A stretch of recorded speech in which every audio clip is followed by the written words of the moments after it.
Welcome back to the Peterson Bronco. I'm here under my Bronco. So I had one of the subscribers ask to have me point out where my exhaust leak was coming from. So I left my socket up on it, and let's see if I can get that pointed out for you. So I'm currently on the passenger side. This is inside the wheel well.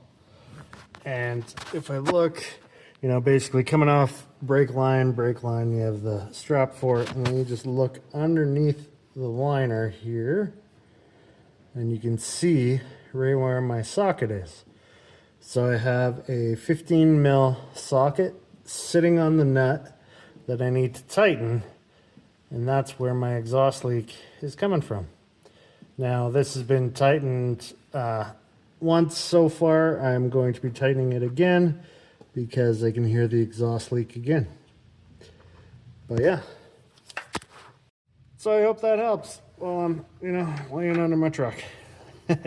But on 37s, I don't even have to use my 2-post hoist that I have. So yeah, anyways, I hope that helps. Like, subscribe, share, join the fun.